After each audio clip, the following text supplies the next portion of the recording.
76 mm plieno pabūklo vamzdis. Sviedinys, kuris gali sprogti čia pat. 11 Liepos 1943 metais. Prochorovka. Vyresnysis seržantas Michailas Petrovas įkelia nukautą sviedinį, draudžiamą šiam pabūkliui. Tai istorija apie tai, kaip vienas artileristas rizikavo savo skaičiaus gyvybę, pažeidė tiesioginį įsakymą ir pakeitė taktiką prieš tankinės kovos visoje Raudonojoje armijoje. Michailas Petrovas gimė 23 kovo 1917 m. mediniame name Barobinsko priemiestyje, Novosibirsko srityje, Sibire. Jo tėvas Stepanas Petrovas dirbo traukinių sudėtyje Transsiberinėje magistralėje. 12 valandų pamainoje, 6 dienos per savaitę, rankos su pūslėmis, nugaros lenkimas nuo nuolatinio darbo, tačiau akys gyvos, aštrios, matančios tai, ką kiti praleido. Motina Marija Petrova turėjo pusės hektaro daržą. Bulvės, kopūstai, morkos, svogūnai. Vasarą parduodavo perteklių turguje, žiemą maitino šeimą užsiėmimais. 5 vaikai. Michailas buvo trečias. 2 vyresnės seserys, jaunesnis brolis ir sesuo. Namas iš storų pušų rąstų, 3 kambariai, krosnis viduryje. Žiemą temperatūra nukrito iki -40. Kuro naudojame malkas, taupėme kiekvieną rąstą. Tėvas mokė Michailą nuo mažens. Nikada neik ant žodžio, tikrink pats. Kai berniukui buvo 7 metai, tėvas paėmė jį į stotį, parodė vagonus, bėgius, šakelės, paaiškino, kaip veikia geležinkelis. Vėliau davė užduotį, štai stabdžių kaladėlė, patikrink, ar ji nusidėvėjusi ar ne. Michailas pažvelgė. Kaladėlė atrodė sveika. Jis taip ir pasakė. Tėvas papurtė galvą, žiūrėk ne akimis. Žiūrėk rankomis. Michailas perbraukė pirštais per kaladėlės paviršių, pajuto nelygumus, įtrūkimus, skaldas, tai, ko akimis nematyti. Tėvas linktelėjo. Taip. Instrukcija sako, patikrink vizualiai. Bet vizualiai nepamatysi pagrindinio. Reikia liesti, uosti, belsti. Tik tada sužinosi tiesą. Michailas įsidėmėjo šį pamokymą visam gyvenimui. Motina mokė kitaip. Ji parodė, kaip nustatyti sėklų kokybę, paėmė saują, suspaudė delne, uostė, vėliau išpylė ant stalo, perrinko pirštais, atskyrė tuščias nuo pilnų, geras nuo blogų. Jokių prietaisų, tik patirtis, tik jausmai. Instrukcija knygoje viena, sakydavo ji, o gyvenimas kitas. Knyga nežino, kokia buvo žiema, kokie lietus, kokia žemė.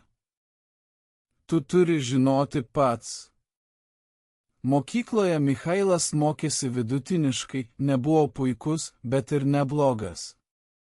Jam patiko matematika, fizika. Ten buvo taisyklės, kurios veikė 2 × 2 = 4. Visada nepatiko literatūra. Ten buvo per daug interpretacijų, per daug. Pasak autoriaus, Michailas teikė pirmenybę faktams, konkretumui. To, ką galima patikrinti. Kai jam suėjo 4, mirė senelis tėvo linija Ivanas Petrovas, Pirmojo pasaulinio karo veteranas, artileristas. Tarnavo haubicos baterijoje, praėjo Bruzilovo proveržį, gavo 3 sužeidimus, grįžo namo herojumi. Per laidotuves Michailas pamatė seną nuotrauką. Senelis stovi prie pabūklo, jaunas, stiprus, karinės armijos uniformoje. Šalia bendražygiai, visi gyvi, visi šypsosi. Michailas paklausė tėvo, kuris iš jų išgyveno.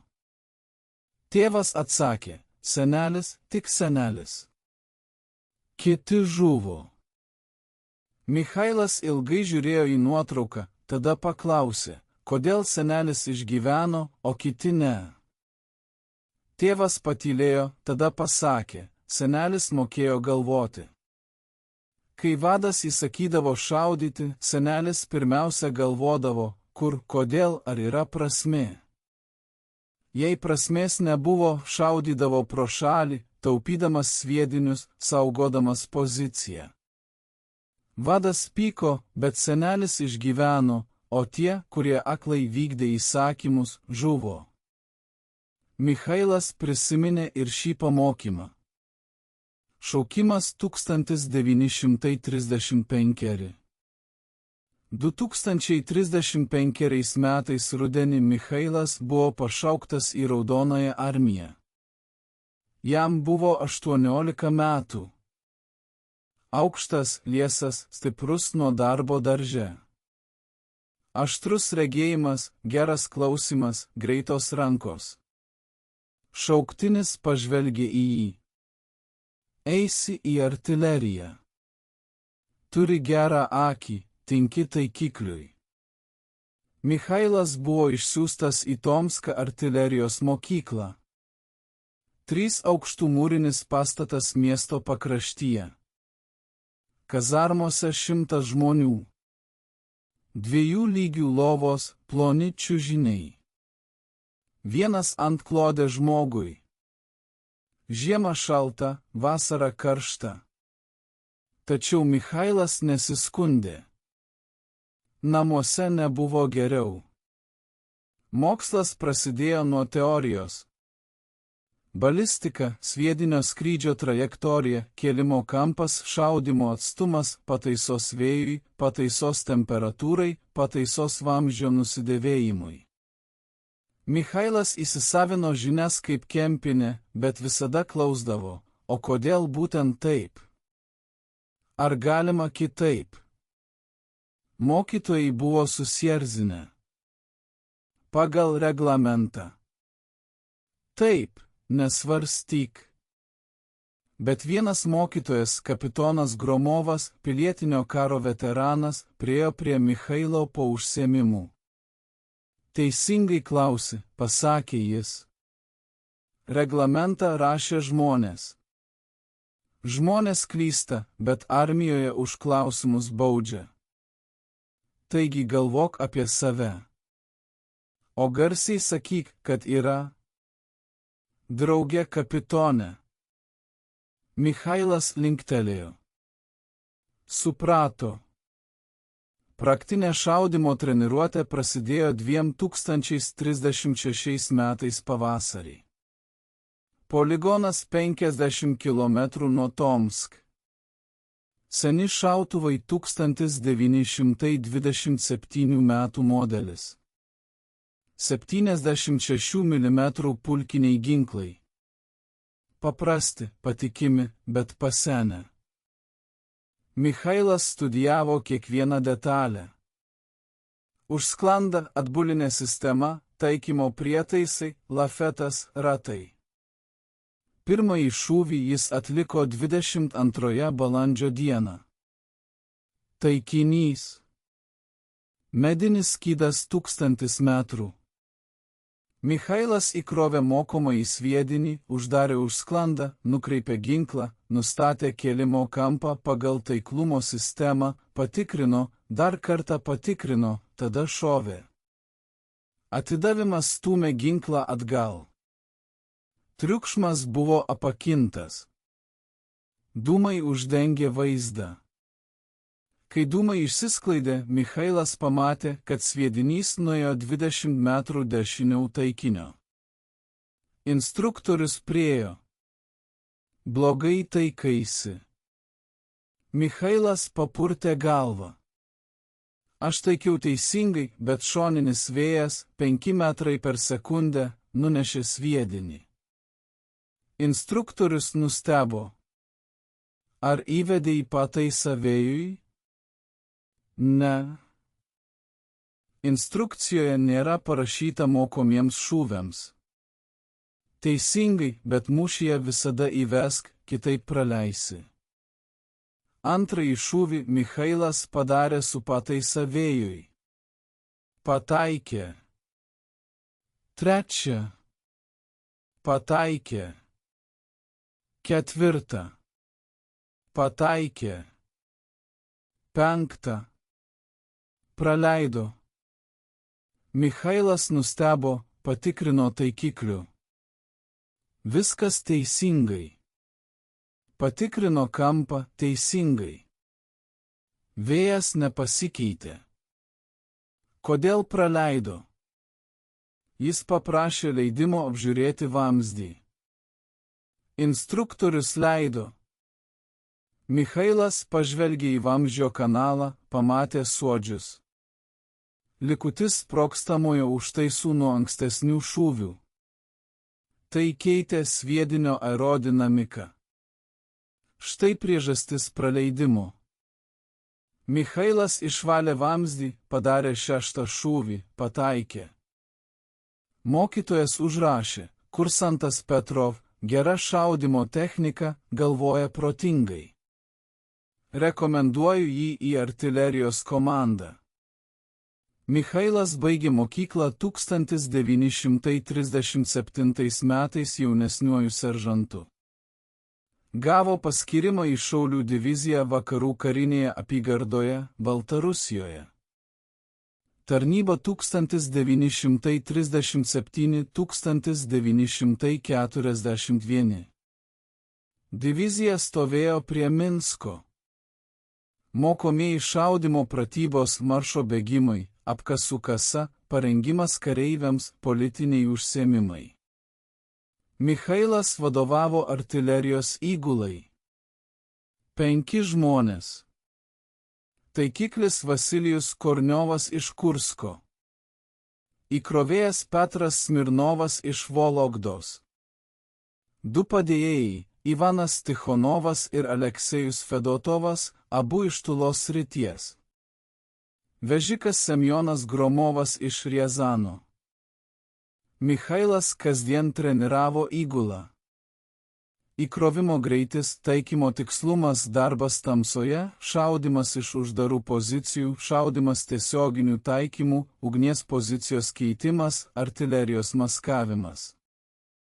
Jis reikalavo iš kareivių to paties, ką reikalavo iš savęs – galvoti. Ne tik vykdyti komandas, bet ir suprasti, kam tai reikalinga. Kartą per pratybas baterijos vadas įsakė pastatyti artileriją atviroje pozicijoje. Pagal taisykles tai buvo teisinga. Geras vaizdas. Didelis šaudymo sektorius. Michailas įvykdė įsakymą, bet po pratybų priėjo prie vado. Drauge kapitone, o jei priešininkas smogs kontrabaterinių smūgių, mes atviroje pozicijoje pirmieji žusime. Kapitonas suraukė kaktą. Taisyklės reikalauja maksimalaus šaudymo sektoriaus. Michailas linktelėjo. Suprato. Bet realiame mūšyje aš paprašysiu leidimo pasirinkti poziciją pats. Kapitonas Sokolovas. Tas pats, kuris vadovaus baterijai prie Prochorovkos, pažvelgė į Michailą ilgai, tada pasakė, gerai, mūšyje poziciją pasirink pats, bet už pasekmes atsakai tu. Michailas atsakė, taip, drauge kapitone. 1939 metais diviziją perkėlė prie Suomijos sienos. Sovietų Sąjungos ir Suomijos karas. Michailas pirmą kartą pamatė tikrą kovą. Nei pratybos, nei šaudymas į taikinius. Mūšis, kur tave šaudo tikrai, kur sviediniai sprogsta šalia, kur draugai žūsta. Pirmasis kovinis krikštas įvyko 21 gruodžio mėnesį 1939 metais. Manerheimo linijos pralaužimas. Suomijos įtvirtinimai, betoniniai bunkeriukai, kulkosvaidžių lizdai, priešlėktuviniai grioviai. Michailas su įgula šaudė į bunkerius tiesioginiu taikymu. Atstumas 300 metrų sprogstamaisiais sviediniais. Betonas atlaikė, bet po 10 pataikymo į tą pačią vietą angos buvo sugriautos. Kulka nutolo. Per 3 mėnesius karo Michailas prarado pusę įgulos. Taikiklį Korniovą nužudė suomiško sviedinio skeveldras tiesiai į galvą. Mirtis momentinė. Padėjėją Tichonovą sutraiškė apvirusi artilerija. Arklių išgąsdino sprogimas, jie pabėgo. Artilerija apsivertė. Tichonovas pateko po lafu, mirė nuo vidinio kraujavimo po 2 valandų. Michailas išmoko 2 pamokas. Pirmoji – mirtis ateina netikėtai, neįspėja, nešvelnina. Draugas šalia tavęs dabar, per minutę jo nėra. Reikia vertinti kiekvieną gyvenimo minutę. Antroji. Taisyklės ne visada veikia. Taisyklės sako viena, realybė kita. Jei nori išgyventi, pasitikėk realybę, o ne taisyklėmis. Karas baigėsi 1940 m. kovo mėnesį. Diviziją grąžino į Baltarusiją, papildė personalu. Michailo pakėlė iki seržanto, davė naujų kovotojų į skaičių, jaunų nepatyrusių. Jis mokė juos taip, kaip mokė jį. Patikrink viską pats. Galvok savo galvą, netikėk įstatymų aklai. Karas prasidėjo 22 birželio 1941 metų. Sekmadienis. 4 valanda ryto. Michailo pažadino sprogimų gaudimas. Jis iššoko iš kareivinės. Dangus vakaruose degė raudonai. Daug lėktuvų, lėktuvai su kryžiais ant sparnų. Vokiečiai. Karas prasidėjo. Divizija gavo įsakymą judėti link sienos, sulaikyti priešininką, suteikti laiko pagrindinėms pajėgoms išsirikiuoti. Michailas su skaičiumi įsijungė arklius, pakrovė šaudmenis, pajudėjo kolonoje. Dulkės stovėjo stulpu. Karštis 30 laipsnių. Saulė degino, arkliai pavargo, žmonės pavargo. Bet sustoti negalima. Prieš vakarą pasiekė poziciją 30 km nuo Minsko. Baterijos vadas įsakė įsirengti apkasus. Michailas pasirinko vietą artilerijai. Ne atviroje pievoje, kaip reikalavo įstatymas. O miško pakraštyje medžiai suteikė maskuojančią šešėlį prieglobstį nuo aviacijos. Kapitonas Sokolovas priėjo, pažiūrėjo, linktelėjo. Teisinga vieta. Iškask apkasus. Skaičius kasė apkasą iki vidurnakčio. Žemė kieta, medžių šaknys trukdė. Kastuvai bukėjo, rankos buvo su pūslėmis. Bet iki ryto apkasas buvo paruoštas. Artilerija buvo maskuota šakomis, šaudmenys sudėti į nišas. Atsarginė pozicija paruošta 100 metrų atstumu. Atsitraukimo keliai numatyti. 23 birželio 6 valanda ryto pasirodė vokiečių tankai. Michailas pamatė juos pro žiūronus. Skaičiavo, 2 mašinos, lengvieji ir vidutiniai tankai, juda kolonoje keliu. Atstumas 1000 metrų. Baterijos vadas nedavė komandos, laukė, kol priartės. 1000 metrų, 900, 800. Michailas matė tankų detalės, antenas, kulkosvaidžius, liukus, vado bokštelius. 700 metrų. Komanda. Baterija. Į tankus ugnis. Michailas pirmas iššovė prieš panašų sviedinį, taikėsi į pirmąjį tanką, pataikė į priekinę armorą. Sviedinys prasiskverbė. Tankas sustojo. Pradėjo rūkti. Įgula neišlipo. Antras šūvis. Antras tankas. Pataikymas į šoną. Tankas užsidegė. Trečias šūvis. Trečias tankas. Pataikymas į bokštą. Bokštas buvo nupūstas sprogimo boje komplekto. Vokiečių tankai pasisuko į mūšio tvarką, pradėjo šaudyti. Sviediniai sprogo aplink poziciją. Michailas tęsė šaudimą. Ketvirtas tankas, penktas, šeštas. Skaičius dirbo darniai. Įkrauk, taikyk, šaudyti. 12 sekundžių šūviui. Tai buvo gera greitis, bet vokiečių tankų buvo per daug. Jie apėjo bateriją iš flango. Pėstininkai puolė. Kulkosvaidžiai šaudė. Michailas perjungė į sprogstamuosius sviedinius, šaudė į pėstininkų susikaupimą, bet jų buvo per daug. Per daug. Baterijos vadas įsakė atsitraukti.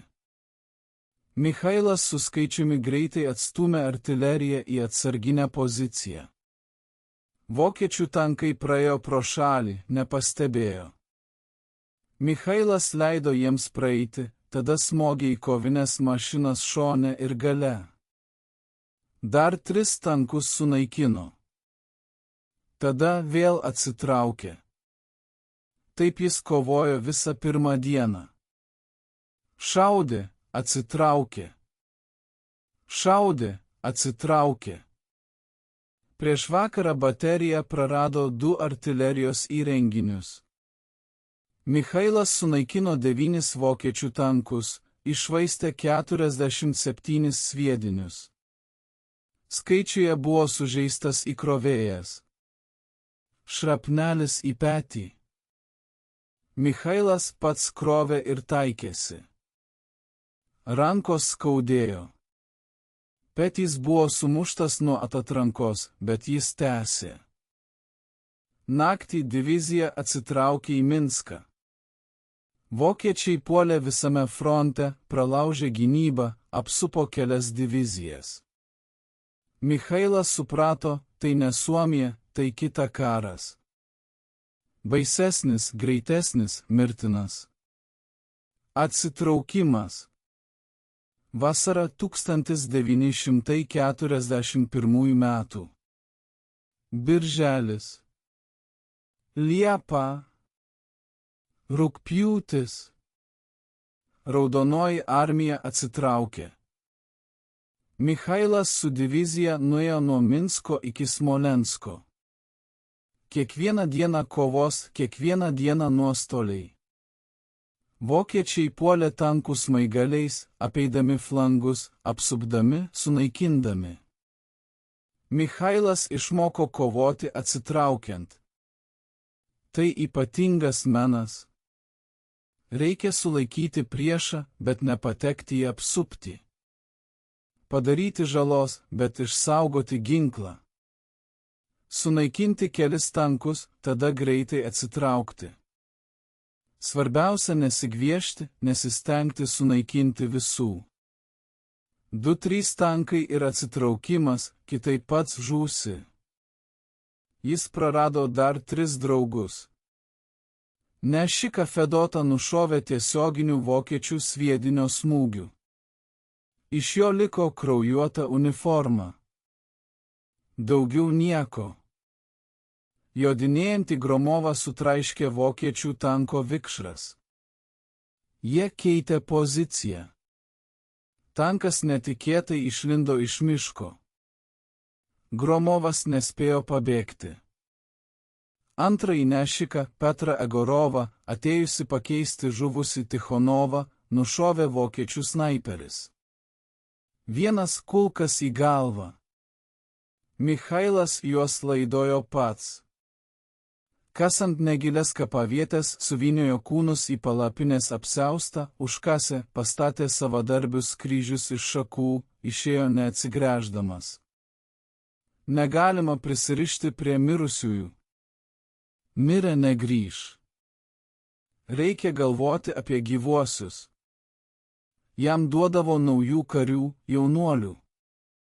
Šauktiniai 1941 metų, po 18-19 metų. Jie atėjo su degančiomis akimis, nugalėsime fašistus. Michailas žiūrėjo į juos ir tylėjo. Po savaitės pusė žūdavo, po 2 savaičių likusieji. Tada atvykdavo nauji ir viskas kartodavosi. Michailas nustojo įsiminti vardus. Kam? Vis tiek žus. Jis mokė juos pagrindinių dalykų, kaip įkrauti ginklą, kaip taikyti, kaip nešti sviedinius, kaip maskuotis, kaip įsirengti apkasus, kaip atsitraukti ugnies sąlygomis. To užteko pirmai laikotarpiui. Vėliau kaip pasiseks. Rugsėjo mėnesį divizija prarado pusę asmenų. Michailas gavo paaukštinimą iki vyresniojo seržanto ne už žygdarbius, o už tai, kad išgyveno. Patyrusių ginklininkų beveik nebeliko. Tie, kurie pradėjo karą birželio mėnesį, rugsėjo mėnesį beveik visi žuvo. Michailas buvo išimtis. Maskva, ruduo, žiema 1941 metų. Spalis. Vokiečiai veržėsi į Maskvą. Michailo diviziją perkelti į Majeisko gynybos liniją. Čia reikia bet kokią kainą sustabdyti priešą. Įsakymas – jokio atsitraukimo. Divizijos vadas sušaukė karininkus ir seržantus.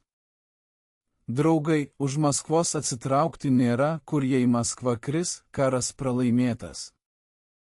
Stovėti iki galo. Michailas įsirengė ginklą 2 kilometrų atstumu į vakarus nuo Majeisko. Pasirinko poziciją ant kalvos. Geras apžvalgos taškas. Tiesioginio šūvio nuotolis iki 2 kilometrų, bet atvira pozicija. Rizikinga, bet efektyvu. Jis paruošė 3 atsarginės pozicijas, numatė atsitraukimo kelius, nors atsitraukti nebuvo kur spalio 15. Prasidėjo kova. Vokiečių tankai ėjo masiniu puolimu. Michailas suskaičiavo 37 automobilius savo ruože. Tai buvo daugiau, nei jis matė viso karo metu. Atstumas 1400 metrų. Jis laukė, kol priartės. 1000 metrų. Pirmasis šūvis. Pataikymas. Lengvasis tankas užsidegė. Antras šūvis. Vidutinio tanko. Sviedinys atšoko nuo priekinės armoros. Michailas prakeikė. Nauja armoros. Storesnė nei ankstesnė. Trečias šūvis. Taikėsi į grandines. Pataikė. Tankas sustojo. Ketvirtas šūvis. Į sustojusį tanką. Pataikymas į šoną. Pradūrimas. Tankas užsidegė. Per 2 valandas mūšio Michailas sunakino 7 tankus, pataikė į 4, išnaudojo 42 sviedinius. Vokiečiai atsitraukė, bet kitą dieną grįžo. Vėl puolė. Michailas vėl šaudė, vėl sunaikino tankus, vėl atmušė puolimą. Taip tęsėsi 2 savaitės. Vokiečiai puola kiekvieną dieną, kartais 2 kartus per dieną. Michailas šaudė iki rankų nuovargio, iki skambėjimo ausyse, iki peršalimo akių nuo dūmų. Jo skaičius keitėsi 3 kartus. Vienus nužudydavo, kitus sužeisdavo. Atėjo nauji. Michailas mokė juos skubiai, tiesiai kovos metu. Laiko mokymams nebuvo. Spalio pabaigoje vokiečių puolimas užstrigo. Jų tankai įstrigo purve. Kelio užtvarą sustabdė Blitzkrieg. Michailo divizija atmušė pozicijas, išlaikė liniją. Michailą pasiūlė apdovanojimui už drąsą, pirmam koviniam apdovanojimui. Jis gavo ją lapkričio pradžioje, įsidėjo į gimnastikos kišenę, nesidairė. Gruodžio 5 prasidėjo sovietinis kontrpuolimas prie Maskvos. Divizija puolė. Michailas pirmą kartą per pusmetį pamatė vokiečius besitraukiančius. Jie metė techniką, ginkluotę, sužeistus. Bėgo į vakarus.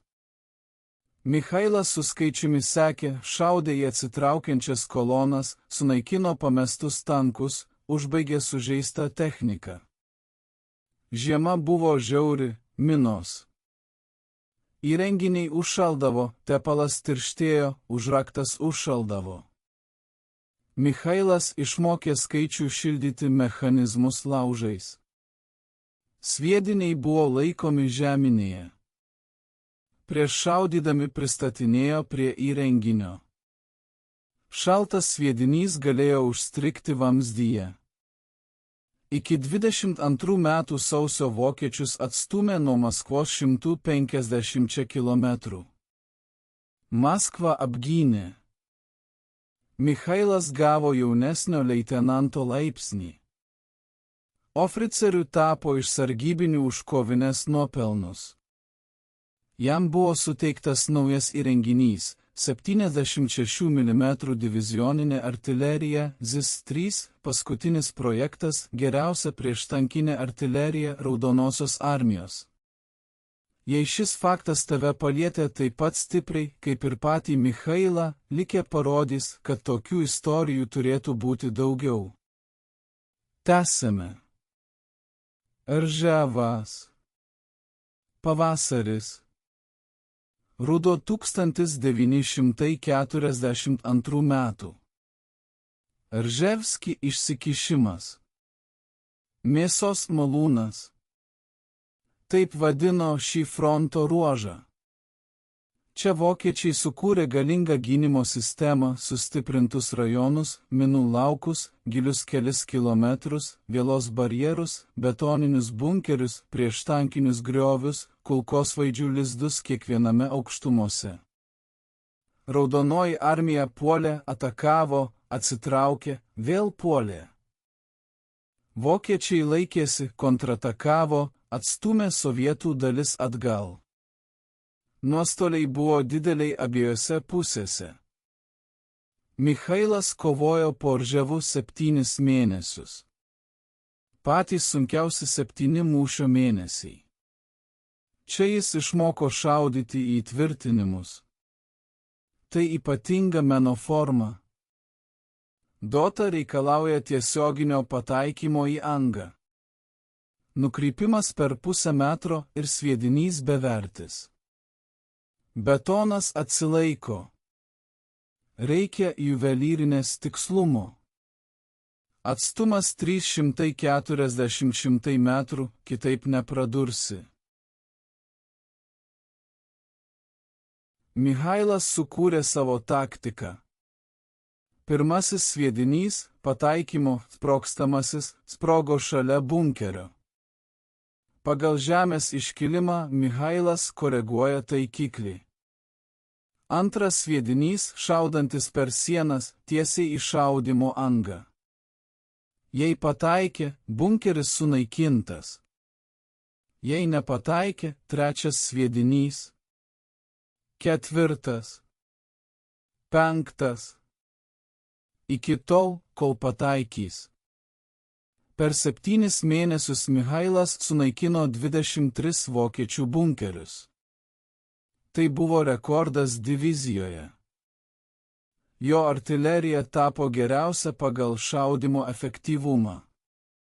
Komandavimas paskelbė padėką, pasiūlė apdovanojimui Raudonosios žvaigždės ordino. Michailas gavo ordiną rugpjūtį, prisegė jį prie uniformos šalia medalio už drąsą. Tačiau po Orževų jis prarado daugiau bendražygių nei bet kur. Jo ekipa keitėsi 5 kartus per 7 mėnesius. 25 žmonės praėjo pro jo artileriją, išgyveno 6. Kiti žuvo arba buvo sužeisti. Michailas nustojo skaičiuoti, nustojo įsiminti veidus. Tai buvo gynybinė reakcija, kitaip jis būtų išprotėjęs. Kartą Liepą vokiečių artilerija užpuolė jų poziciją. Michailas tuo metu nešė sviedinius. Kai grįžo, nuo artilerijos liko tik susuktas metalinis gabalas. Ekipa žuvo. Visi 5. Jų kūnai gulėjo aplink artileriją, suplėšyti, apdegę, net pažįstami. Michailas stovėjo ir stebėjo. Nebuvo ašarų. Ašarų nebuvo. Viduje buvo išdegęs. Jis išsitraukė kastuvą, iškasė 5 kapavietės, palaidojo bendražygius, pastatė kryžius, užrašė vardus, tada sėdo ant žemės, užsidegė cigaretę, sėdėjo valandą tylėdamas, tuščias viduje.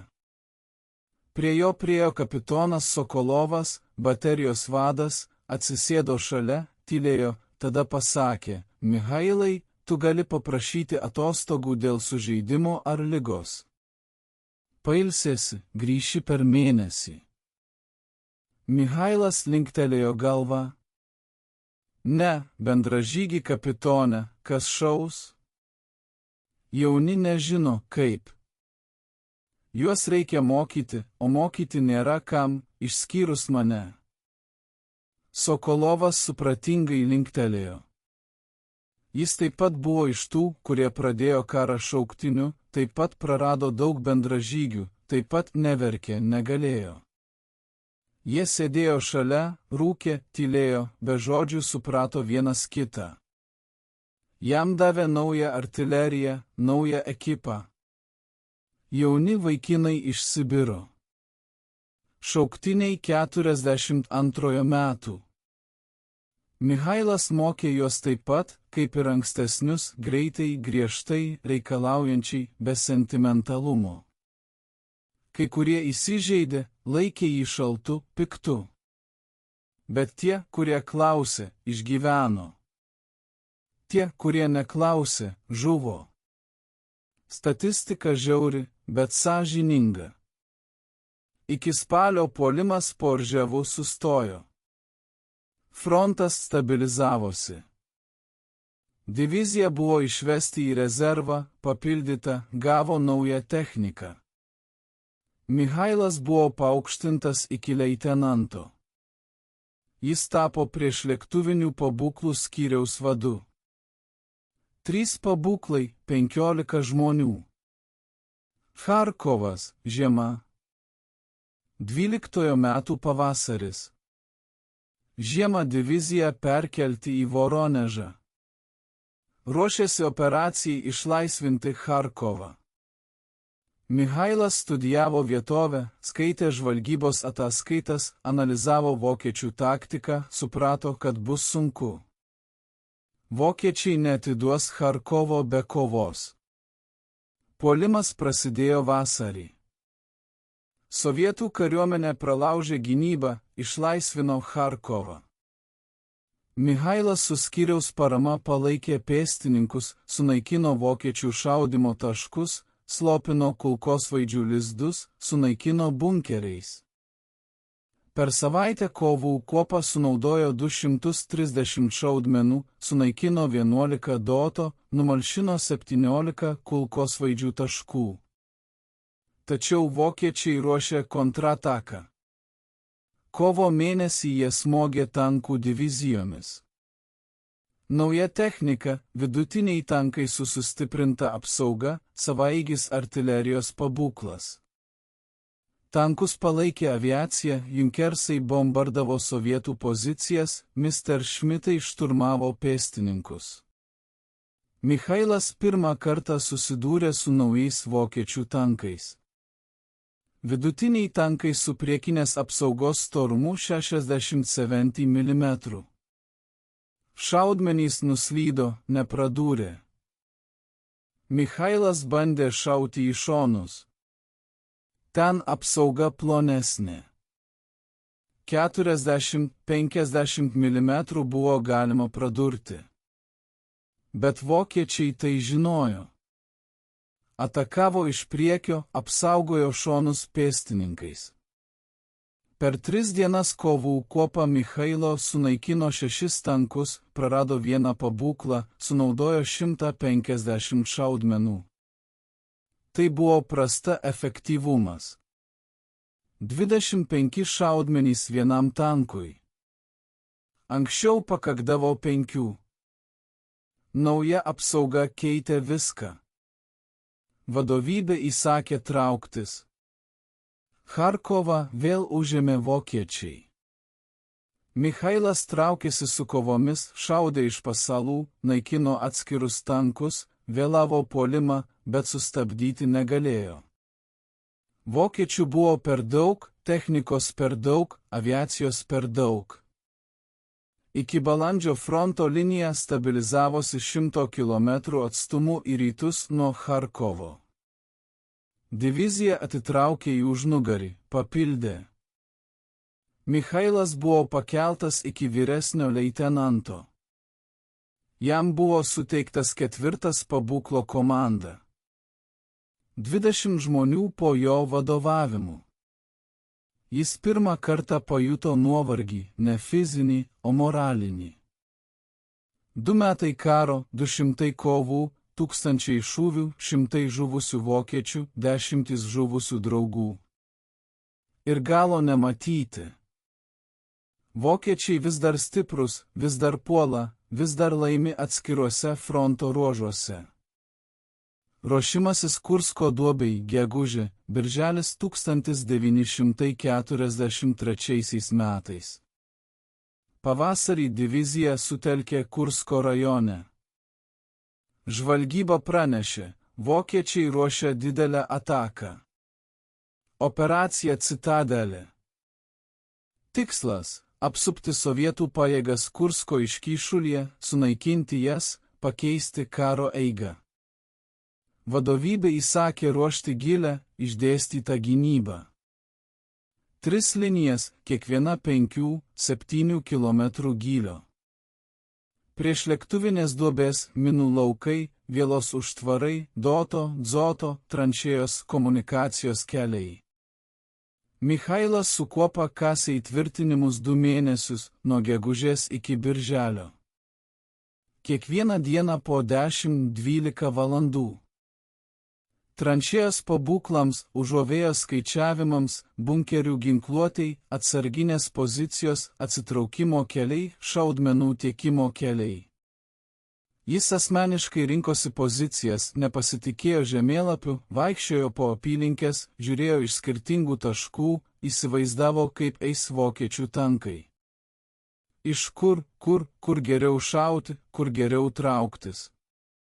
Kapitonas Sokolovas nesikišo, pasitikėjo Michailo patirtimi. Birželį atvyko papildymai šaudmenų.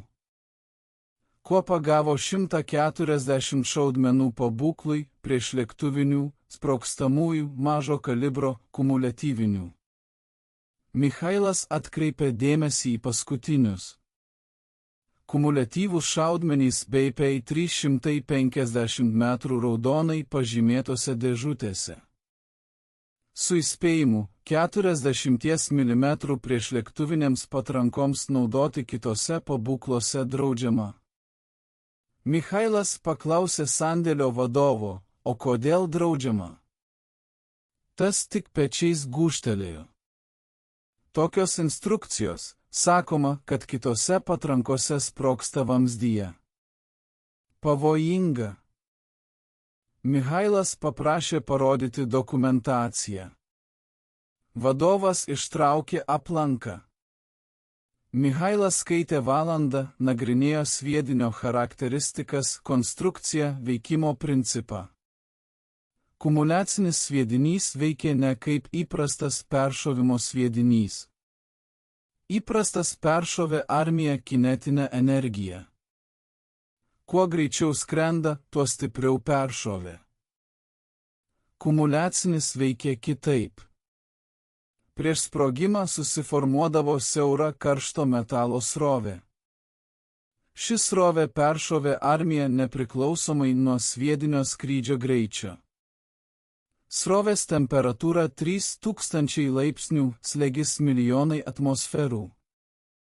Tokia srovė peršovė bet kokią armiją. Pranašumas akivaizdus. Galima šaudyti lėčiau. Tai reiškia mažiau sprogstamojo užtaiso, tai reiškia mažesnį atatranką, mažesnę apkrovą vamzdžiui.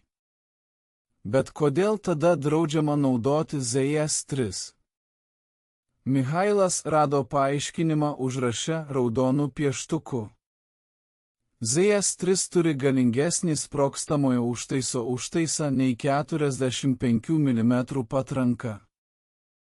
Didelis slėgis vamzdyje gali sugadinti kumuliacinio sviedinio korpusą iki išmetimo. Tai sukels detonaciją vamzdyje, sunaikins ginklą, žus skaičiavimas. Michailas susimąstė. Inžinierių logika aiški. Daugiau slėgio, didesnė rizika. Bet juk galima sumažinti slėgį, sumažinti sprogstamojo užtaiso užtaisą. Tada sviedinys skris lėčiau. Bet kumuliaciniai sroviai tai nesvarbu. Ji vis tiek peršovs armiją. Reikia patikrinti. Jis grįžo į poziciją, galvojo visą naktį, vaizdavo schemą, skaičiavo galvoje, įvertino rizikas. Jei jis teisus, gaus ginklą prieš naujus vokiečių tankus. Jei suklydo, žus kartu su skaičiavimu. Bet kitos išeities jis nematė. Įprasti sviediniai neperšovė naujos armijos. Mažai pavyzdžių. Kumuliaciniai. Vienintelė viltis. Liepos 3. Iki vokiečių puolimo liko 2 dienos. Michailas nusprendė atlikti eksperimentą. Paslaptis, niekam nesakydamas. Jei kas nors nepasiseks, žus tik jis. Skaičiavimas nenukentės. Naktį jis paėmė 3 kumuliacinius sviedinius iš sandėlio, atnešė į slėptuvę. Prie žibinto jis išardė pirmą. Atsargiai, lėtai nagrinėjo kiekvieną detalę. Kumuliacinė krateris iš vario. Sprogstamoji medžiaga. Detonatorius. Sprogstamojo užtaiso užtaisas žalvarinėme šaudmenyje. Michailas išpylė pusę sprogstamojo užtaiso iš šaudmens, pasvėrė delne. Maždaug pusė standartinio užtaiso ZS-3.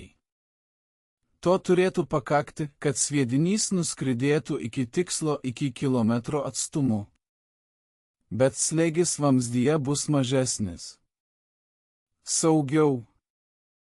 Problema. Šaudmuo dabar pusiau tuščias. Reikia kažkuo užpildyti, kitaip užtaisas svyruos. Nelygiai degs. Tai pavojinga. Michailas pamastė, rado drožlių dirbtuvėse, supylė į šaudmenį, sutankino. Drožlės užpildė tuštumą, suteikė svorio. Užtaisas sėdėjo tvirtai. Jis vėl surinko sviedinį, patikrino, viskas savo vietoje.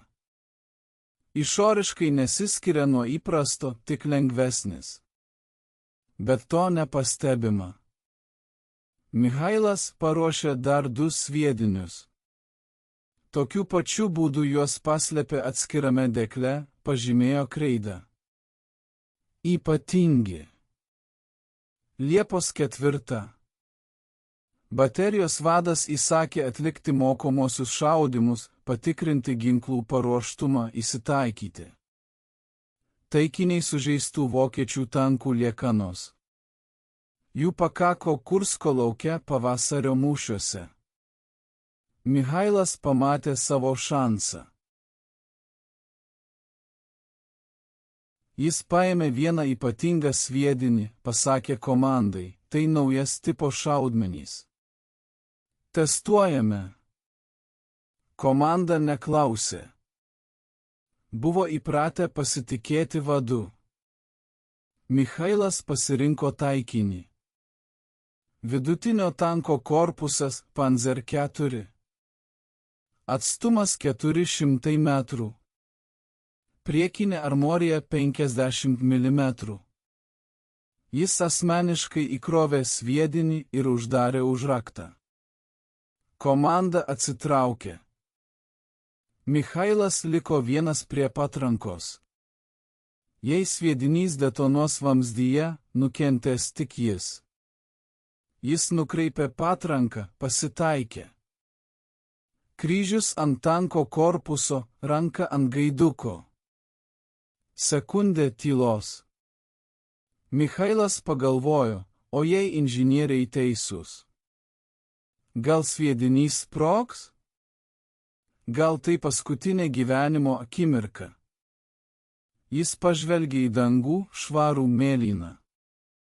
Paukščiai gieda. Malonu mirti tokia diena, jei prireiks.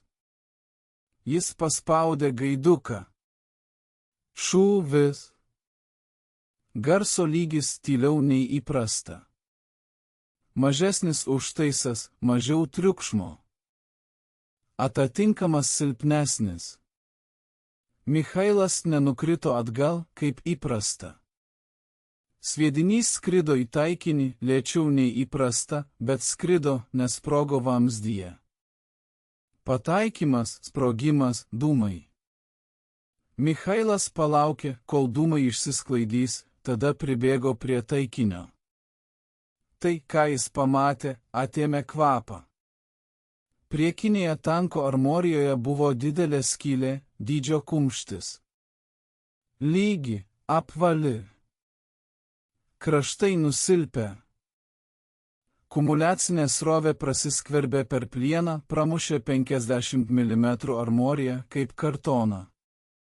Michailas įkišo ranką į skylę. Viduje tanko viskas buvo suniokota. Sėdynės suplėšytos, prietaisai ištirpę, šaudmenų atsargos detonavo. Tai reiškia, kad įgula būtų žuvusi akimirksniu. Sviedinys dirbo idealiai. Jis grįžo prie patrankos, patikrino vamzdį, apžiūrėjo užraktą. Viskas sveika. Nėra jokių pažeidimų, jokių įtrūkimų. Metodas veikia. Kumuliaciniai sviediniai su sumažintu užtaisu yra saugus ZS-3 ir mirtini priešo tankams. Michailas padarė dar 2 šūvius. Antrasis sviedinys į Panzer III šoną, pramušimas. Trečiasis į Panzer IV bokštą, pramušimas. Visi 3 sviediniai suveikė normaliai. Visi 3 pramušė armoriją. Nė vienas nesprogo vamzdyje. Komanda žiūrėjo su nuostaba. Taikinys paklausė, bendražygi vyresnysis leitenante, kas tai per sviediniai. Iš kur tokia galia? Michailas atsakė, kumuliaciniai. Slapti. Daugiau niekam nė žodžio. Komanda linktelėjo. Supratote? Michailas nuėjo pas kapitoną Sokolovą, papasakojo apie eksperimentą, parodė šaudymo rezultatus. Kapitonas tyliai klausė. Veidas akmens, akys šaltos. Kai Michailas baigė, kapitonas pasakė, tu pažeidei instrukciją, naudojo draudžiamus šaudmenis, rizikavai savo ir komandos gyvybę. Už tai tribunolas. Michailas tylėjo, laukė. Kapitonas vaikščiojo po bunkerį, galvojo, tada sustojo. Bet tavo metodas veikia. Aš mačiau rezultatus. Kumuliacinis sviedinys pramuša armoriją, kurios neperšaudo prieštankiniai. Tai gali pakeisti viską. Jis pažvelgė į Michailą. Kiek tokių sviedinių tu gali paruošti? Michailas atsakė. Sandėlyje apie 200 vienetų su padėklais 70 mm kalibro. Jie buvo nurašyti, nes 45 mm patrankos buvo išvestos iš rikiuotės, guli be darbo. Galiu juos visus perdirbti, sumažinti užtaisą. Per parą susitvarkysiu. Kapitonas linktelėjo. Daryk, bet tyliai. Nieko nė žodžio. Jei vadovybė sužinos iki mūšio, abi mus sušaudys. Todėl dirbk tyliai. Imk sviedinius po kelis. Nepastebimai. Suprato. Michailas atsakė. Suprato. Draugas kapitone. Pasirašyk, kad nepraleistum, kaip šis draudžiamas eksperimentas pakeis mūšio eigą. Tęsime. Naktis iš 4 į 5 Liepos. Michailas dirbo bunkeryje. Šviesa iš žibintuvėlio. Tyla, tik jo kvėpavimas. Rankos išardė sviedinius vieną po kito, išpylė parako, pasvėrė, pripildė pjuvenomis, surinko atgal. Pas jį atėjo 2 iš skaičiavimų. Taikiklis Vasiljevas ir užtaisomas Korolovas paklausė, drauge vyresnysis leitenante, kuo padėti. Michailas iš pradžių norėjo atsisakyti, bet vėliau pamanė, vienam nepavyks. 200 sviedinių reikia. Pagalbos. Jis paaiškino, ką daryti, parodė, kaip išardyti sviedinį, kaip sumažinti užtaisą, kaip surinkti atgal. Jie dirbo 3 visą naktį. Rankos skaudėjo, akys lipdavo. Bet iki aušros perdirbo 72 sviedinius po 24 kiekvienam būrio ginklui. Jie sudėjo juos į atskirus dėžes, pažymėjo baltų dažais. BP 350 mF. Modifikuoti. Taip saugiau nei rašyti tiesą. 5 Liepos. Dieną praleido laukiant. Žvalgyba pranešė, vokiečiai atlieka paskutinius ruošimus, koncentruoja techniką, pristato amuniciją, pripildo tankus. Rytoj bus ataka. Michailas tikrino ginklus, tepalino mechanizmus, valė vamzdžius, išdėliojo sviedinius, instruktavo skaičiavimus. Vakarop sukvietė ginklų vadus, 3 jaunas leitenantus. Visi šaukimai iš 42 metų. Patirties mažai. Mūšių matė nedaug. Michailas paaiškino jiems apie kumuliacinius sviedinius, parodė, kaip jie atrodo, įspėjo, šūvio garsas bus tyliau, atidavimas silpnesnis. Neįsijauskite, tai normalu. Svarbiausia, sviedinys pramuša bet kokią armorą. Šaudykite tiksliai. Neskubėkite. Kiekvienas sviedinys yra svarbus. Leitenantai klausėsi atidžiai. Vienas paklausė, drauge vyresnysis leitenante, ar vadovybė žino apie šiuos sviedinius. Michailas pažvelgė jam į akis. Ne, ir neturėtų žinoti. Prieš mūšį, po mūšio. Pamatysime. Jei metodas pasiteisins, mus pagirs. Jei ne, sušaudys. Aišku. Leitenantai linktelėjo. Suprato. Naktis iš 5 į 6 Liepos. Michailas nemiegojo, gulėjo ant kušetės bunkeryje, žiūrėjo į lubas, galvojo, rytoj bus didelis mūšis. Galbūt paskutinis mūšis jo gyvenime. Jei sviediniai veiks, Raudonajai armijai atsiras ginklas prieš naujus vokiečių tankus. Jei neveiks, jis žus, ir skaičiavimas žus, ir metodas mirs kartu su juo. Jis prisiminė tėvą Steponą Petrovą, geležinkelininką iš Barobinško. Jo svarbiausia pamoka – niekada neįkyk žodžių, patikrink pats. Michailas patikrino. Inžinieriai sakė, susprogs. Jis patikrino, nesprogo. Dabar reikia patikrinti tikrame mūšyje prieš tikrus tankus po tikrų ugnių. Jis prisiminė senelį Ivaną Petrovą, artileristą Pirmojo pasaulinio karo. Jo pamoka. Galvok, kai komandas duoda. Jei prasmės nėra, šaudyk šalia. Saugojo sviedinius, saugojo poziciją. Michailas taip pat išmoko galvoti, ne aklai vykdyti komandas, analizuoti, ieškoti geriausių sprendimų. Kartais tai reikšdavo pažeisti taisyklės. Jis prisimena kapitono Gromovo, Istomskio mokyklos dėstytojo. Jo patarimas – galvok apie save, o garsiai sakyk, yra, drauge kapitone. Michailas išmoko galvoti apie save, bet kai reikia, kalbėjo garsiai, ginčijosi, reikalavo, rizikavo, kitaip buvo neįmanoma išgyventi šioje kare. Po nakties jis trumpam užsnūdo. Jam sapnavosi tankai, degantys, dūmijantys, nuniokoti. 100 tankų, 1000 begalinės kolonijos. Jie ėjo ir ėjo, o jis šaudė iki ne mažiau nei pirštų.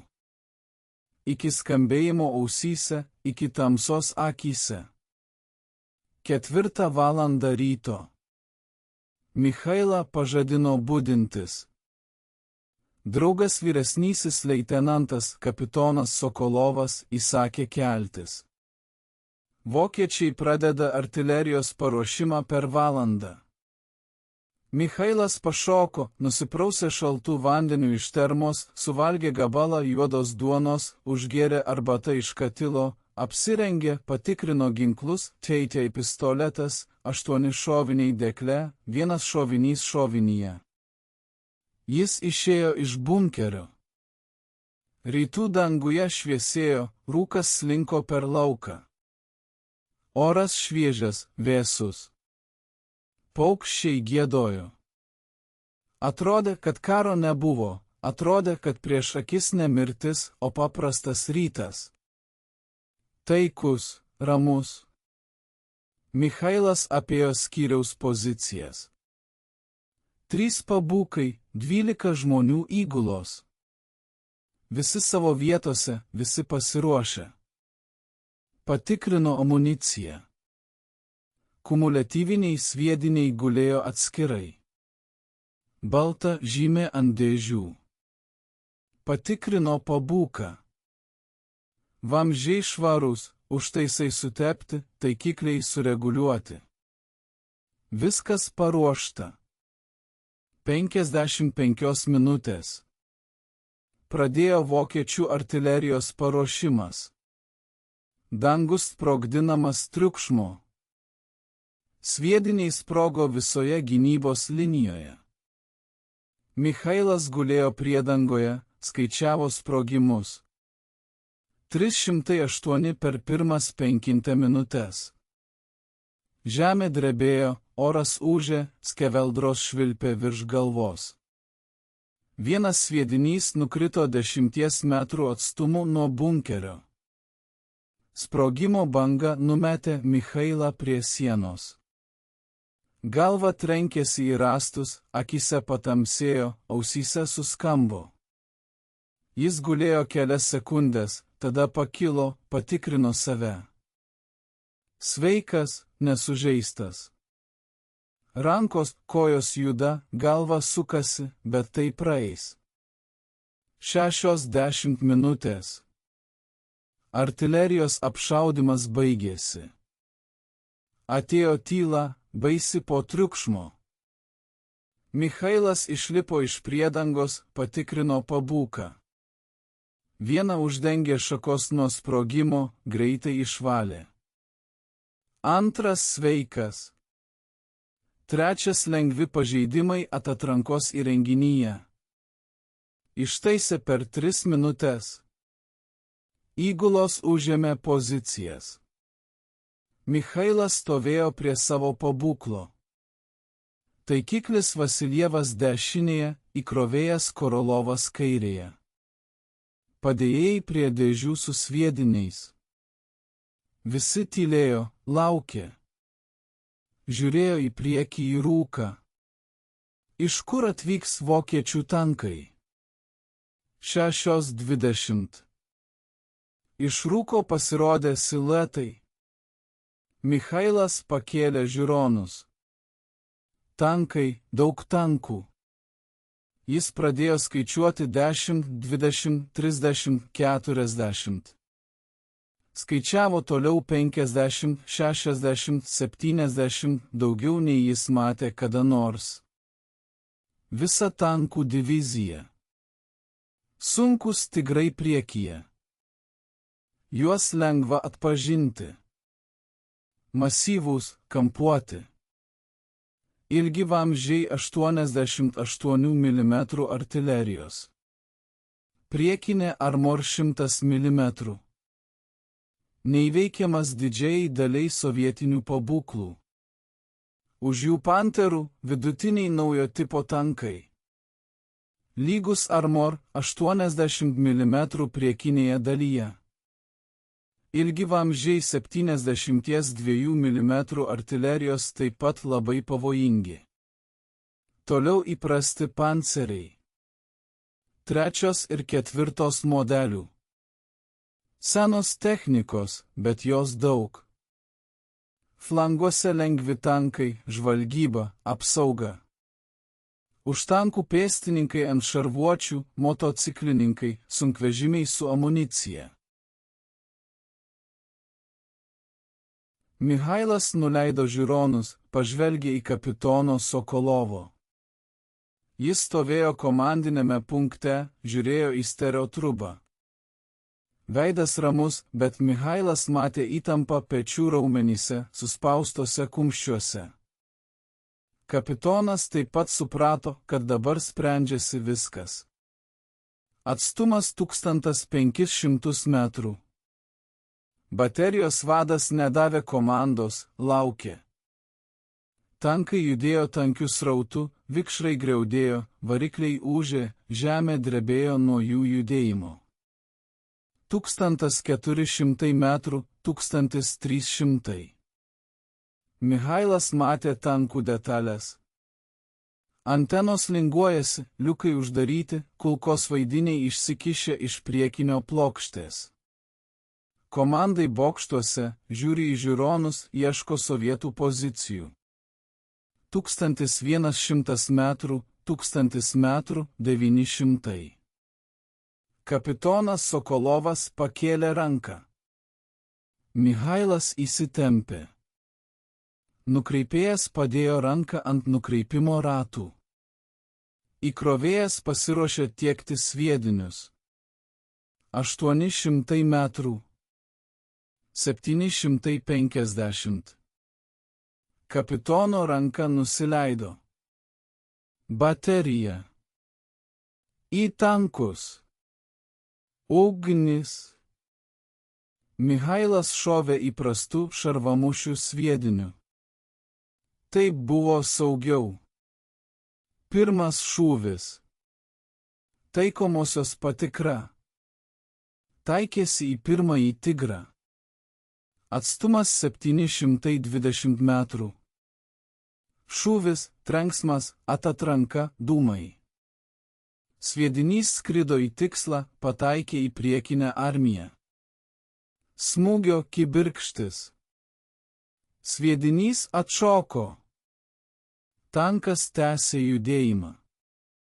Nepraėjo. Michailas prakeikė pro dantis, to tikėjosi, bet vis tiek nemalonu.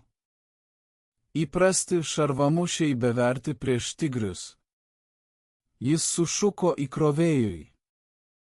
Kumuliacinis, balta žyma. Korolovas linktelėjo, nubėgo prie dėžės su modifikuotais sviediniais, atnešė. Michailas paėmė sviedinį. Sunkus, šaltas, rankose drebėjimas. Ne iš baimės, o nuo jaudulio. Dabar tikra patikra. Ne į taikinį, o į gyvą tanką, kuris šaudo atgal, kuris gali nužudyti. Michailas įkrovė sviedinį, uždarė užtaisą, išgirdo spragtelėjimą, nukreipė patranką. Tigras judėjo beveik į priekį, bet šiek tiek pasisukęs, Michailas pamatė nedidelę šoninio ploto dalį, apie 30 cm, bet to pakaks. Taikėsi. Kryžius ant tanko šono. Korekcija į tikslą. Tankas juda iš kairės į dešinę. Greitis apie 15 km/h. Reikia prognozės. Michailas šiek tiek perstumė šaudymo taikiklį, patikrino, sulaikė kvėpavimą, paspaudė gaiduką, šūvis. Garso lygis buvo tyliau nei įprasta. Michailas tai pastebėjo. Skaičiavimas taip pat. Nukreipėjas nustebęs pažvelgė, bet sviedinys skrido link tanko. Atrodė, kad juda lėčiau nei įprasta, bet tai iliuzija. Sviedinys skrido 300 m/s greičiu, tiesiog mažiau nei įprasti 450. Pataikymas, sprogimas. Ryški šviesa buvo didesnė nei iš įprasto sviedinio. Tankas sukrėtė, sustojo. Iš liuko pasipylė juodi, tankus dūmai. Tada oranžinė, ryški ugnis. Tankas užsidegė. Įgula neiššoko. Tai reiškia, kad jie žuvo akimirksniu. Kumuliacinis srautas pradegė šoną, pateko į vidų, nužudė žmonės, detonavo amuniciją. Michailas sulaikė kvėpavimą. Veikė. Sviedinys nesprogo vamzdyje, pramušė tigro armiją, sunaikino tanką. Metodas veikia. Jis sušuko, kitas. Greitai. Korolovas jau bėgo su sviediniu, atnešė. Michailas įkrovė, nukreipė į antrąjį tigrą. Tas taip pat judėjo beveik į priekį. Michailas laukė, kol pasuks šoną. Kelioms sekundėms. Tigras pasisuko. Šonas atsivėrė. Šūvis. Pataikymas. Tankas sustojo, pradėjo rūkti, užsidegė. 2 tigrai per minutę. Michailas pajuto azartą. Tai veikia. Tai tikrai veikia. Jis krovė ir šovė. Krovė ir šovė. Trečiasis tankas. Panther. šūvis, trajektorija, ugnis, ketvirtasis, dar viena pantera, šūvis, trajektorija, dūmai. Vokiečių tankai tęsė puolimą, tačiau jie sulėtėjo. Vadai nesuprato, kas vyksta. Jų nepažeidžiami tigrai dega. Jų naujos panteros sunaikinamos. Iš kur tokia galia sovietų patrankoms? Jie pradėjo suktis, ieškoti priedangos. Tai palengvino šaudymą. Atidarė šonus. Michailas šaudė metodiniu, ramiai kaip moko. Treniruotėse. 5. tankas, 6. 7. Skaičiavimas dirbo sklandžiai. Įkelk, nukreipk, šauk. 10 sekundžių šūviui. Tai buvo puikus greitis tokiam atstumui. 8. tankas, 9. 10. Vokiečių tankai pradėjo šaudyti. Šoviniai sprogo aplink. Vienas nukrito 5 metruose. Sprogimas. Šukės švilpė. Vienas trenkėsi Michailui į petį, perverė uniformą, įbrėžė odą. Skauda, bet nemirtinai. Michailas nepastebėjo, tęsė šaudyti. 11. tankas, 12. Vokiečių pėstininkai bandė prasiveržti. Šarvuočiai judėjo į priekį. Michailas perėjo prie šrapnelių. Keletas šūvių, 3 šarvuočiai sprogo, pėstininkai pasislėpė. Po to vėl kumulatyviniai šaudmenys tankams. 13. tigras, kuris bandė apvažiuoti iš šono. Šūvis. Trajektorija. Sustojo. Dega. 14. tankas. Pantera šaudė į antrojo pabūklų poziciją. Michailas pasuko patranką, nukreipė. Šūvis.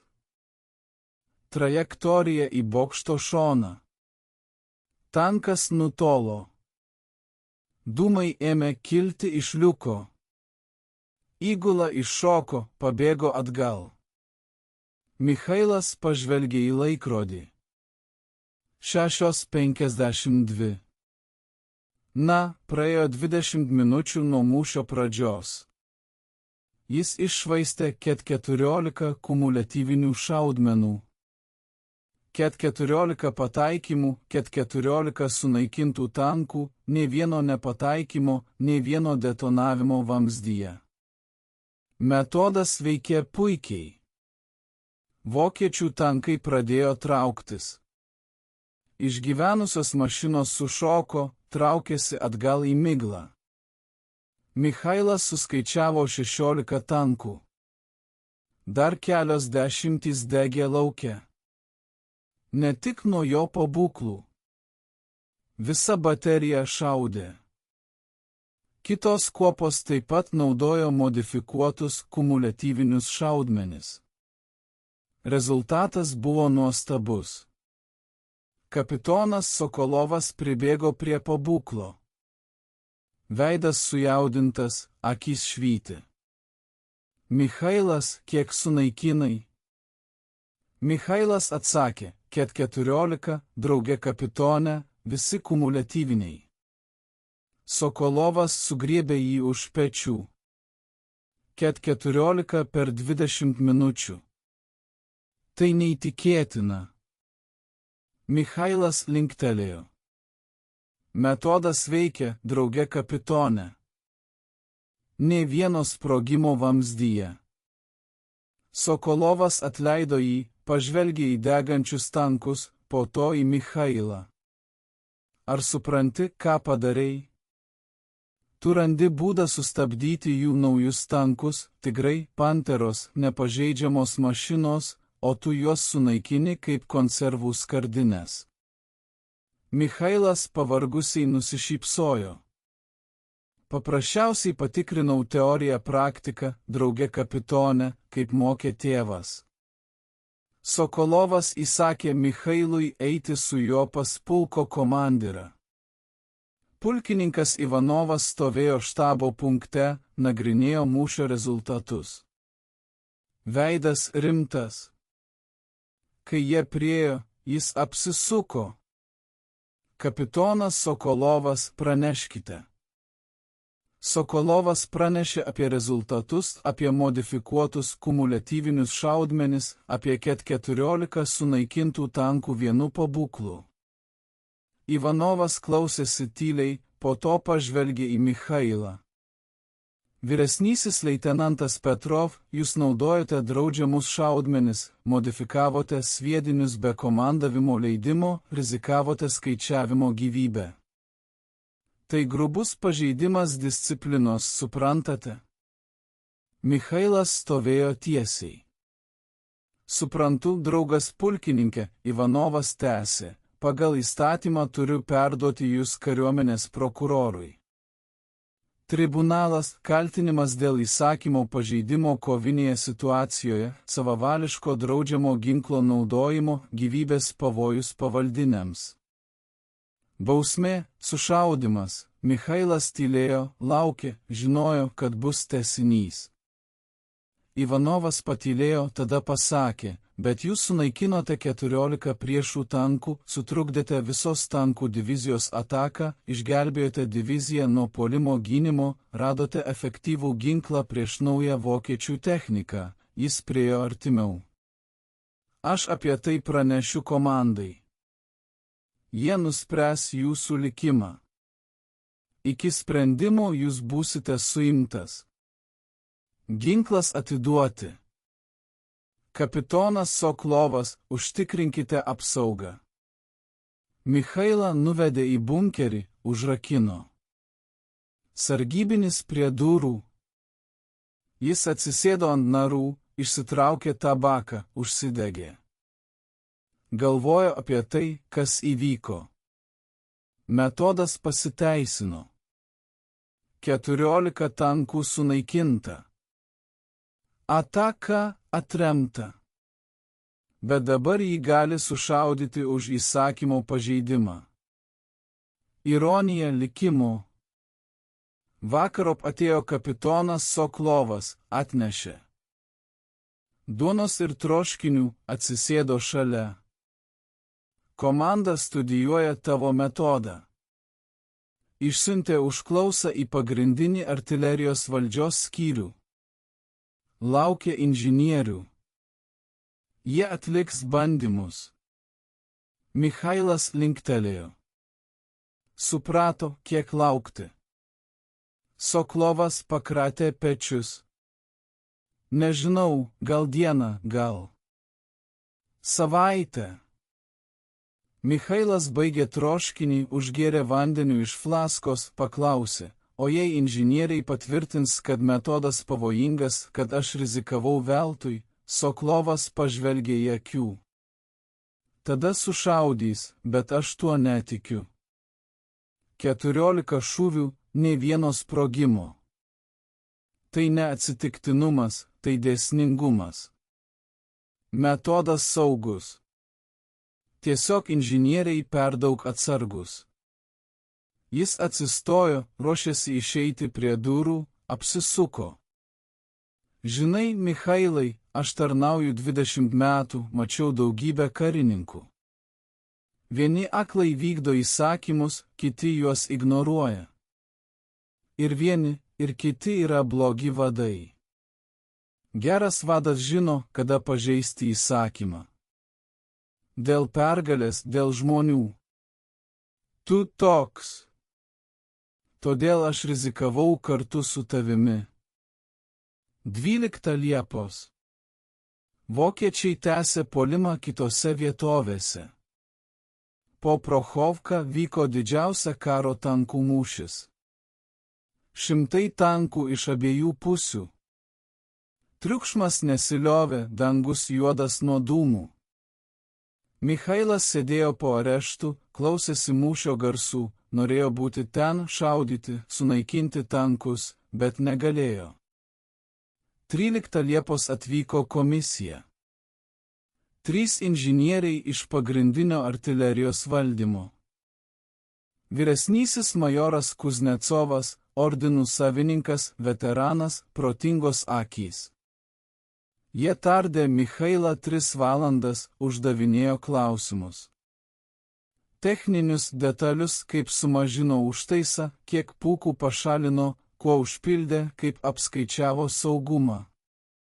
Michailas atsakė išsamei, aiškino logiką, rodė skaičiavimus, piešė schemas ant popieriaus.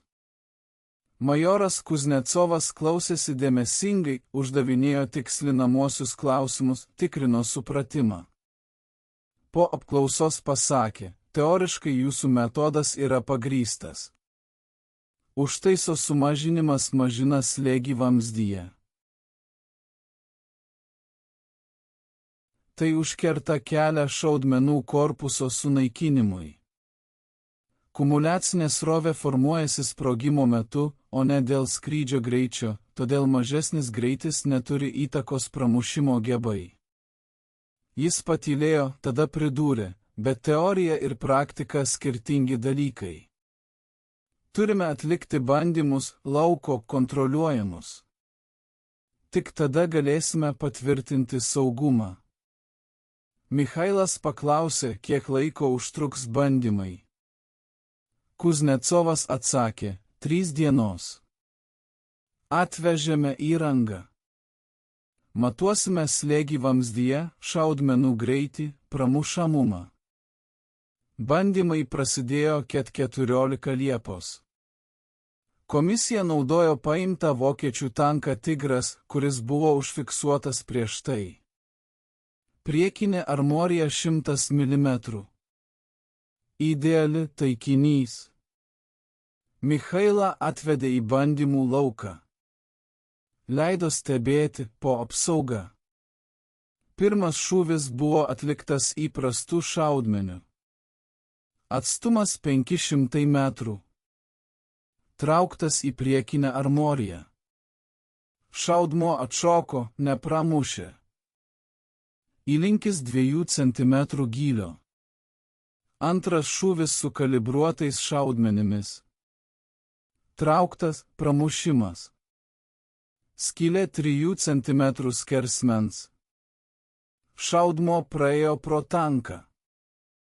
Trečias šūvis buvo modifikuotas kumuliacinių šaudmenių pagal Michailo metodą. Sumažintas užtaisas, pataikymas, sprogimas, ryški šviesa. Kai dūmai išsisklaidė, inžinieriai priėjo prie tanko. Priekinėje armorijoje buvo skylė 8 cm skersmens lygi, apvalia. Kraštai buvo išlydyti, pramušimas visiškas, pro. Majoras Kuznecovas išmatavo skylę, užsirašė duomenis, pažvelgė į tanko vidų, tada grįžo pas Michailą. Jūsų metodas veikia. Kumuliacinis šaudmuo su sumažintu užtaisu pramuša 100 mm homogeniškos armorijos. Tai daugiau nei įprastas šaudmuo ir nereikalauja trūkstamo volframo, kaip kalibruoti. Jie atliko dar 12 šūvių, matavo slėgį vamzdyje. Jis buvo 30% mažesnis nei standartinis. Saugus lygis. Tikrino šaudmenų greitį 300 metrų per sekundę vietoj 450, bet tai neturėjo įtakos pramušimui. Bandė skirtingais atstumais – 300, 500, 700, 1000. Visuose atstumuose pramušimas buvo stabilus. 15 Liepos komisija baigė bandymus, sudarė aktą. Majoras Kuznecovas perskaitė išvadas. Vyresniojo leitenanto Petrovo metodas pripažintas efektyviu ir saugiu. Modifikuoti kumuliaciniai šaudmenys BP 350 m su sumažintų šaudmenų užtaisu rekomenduoti priimti į divizionų ZIS-3 ginkluotę. Pramušamumas iki 100 mm homogeniškos armorijos. Saugumas patvirtintas. Michailas klausė ir netikėjo. Nešaudimas, ne teismas, o pripažinimas, patvirtinimas, rekomendacija priimti į ginkluotę. Tai reiškia, kad jo metodas bus taikomas visai armijai. Tūkstančiai artileristų naudos modifikuotus šaudmenis, sunaikins vokiečių tankus, išgelbės gyvybės. Vakarą 15 Liepos pas Michailą atėjo artilerijos generolas majoras Grigorjevas, fronto artilerijos vadas, aukštas žilas su griežtomis akimis, daugybė ordinų ant uniformos. Michailas pašoko, išsitiesė. Generolas sėdo priešais. Laisvai, vyresnysis leitenante, sėskite. Michailas sėdo. Generolas tylėjo, žiūrėjo, tyrinėjo. Tada pasakė, perskaičiau komisijos aktą. Jūsų metodas patvirtintas. Tai didelis indėlis į pergalę. Bet jūs padarėte grubų disciplinos pažeidimą. Naudojate draudžiamus amunicijos tipus be leidimo, kėlėte pavojų pavaldinių gyvybėms. Pagal įstatymą teismas. Michailas tylėjo, laukė. Generolas tęsė, tačiau aplinkybės ypatingos. Jūs veikėte kritinėje situacijoje, kai įprasti šaudmenys nepramušė naujos armijos. Jūs radote sprendimą, patikrinote jį, rizikuodami savo gyvybę. Rezultatas – 14 sunaikintų tankų, sutrikdyta priešo ataka, išgelbėtos mūsų karių gyvybės. Jis atsistojo, priėjo prie lango, žiūrėjo į lauką, kur dar smilko apgadinti tankai. Tada apsisuko. Aš priėmiau sprendimą. Byla prieš jūs uždaroma. Jūs grįžtate į tarnybą. Be to, aš siūlau jums apdovanojimą. Tėvynės karo ordinas 1 laipsnio už 14 priešo tankų sunaikinimą ir raudonosios vėliavos ordinas už naujos priešpovandeninės kovos metodo sukūrimą. Michailas nesitikėjo ne mirties nuosprendžio, o 2 apdovanojimų. Jis atsistojo. Dėkoju, bendražygi. Grigorjevas linktelėjo. Ne man dėkokite. Dėkokite tiems, kurie išmokė jūs galvoti, tikrinti, nebijoti pažeisti taisyklės dėl pergalės. Tokių pareigūnų nedaug. Rūpinkitės savimi. Armijai dar būsite reikalingi. Generolas išėjo. Michailas liko vienas. Atsisėdo ant lovos, užsirūkė. Rankos drebėjo ne nuo baimės, o nuo palengvėjimo. Išgyveno, nesušaudė. Metodas pripažintas. Dabar jį naudos visame fronte, visoje armijoje. Kiek tankų sunaikins, kiek gyvybių išgelbės. Michailas nežinojo, bet žinojo vieną dalyką. Jis padarė teisingai. Liepos 16 dieną prasidėjo masinė modifikuotų šaudmenų gamyba. Komandų įsakymas. Visi kumuliatyviniai šaudmenys BP 350 m su padėklais 75 mm kalibro buvo perdirbti pagal Petro metodą, sumažinant užtaisą, užpildant drožlėmis, ženklinant, paskirstant daliniams. Michailas buvo paskirtas vyresniuoju instruktoriumi. Jis vyko po divizijas, mokė pabūklų vadus, rodė, kaip paruošti šaudmenis, kaip šaudyti, kaip pasirinkti taikinius. Per savaitę apmokė 120 šaudmenų. Jie gavo po 20 modifikuotų šaudmenų į pabūklo, naudojo juos mūšiuose. Rezultatai pranoko lūkesčius.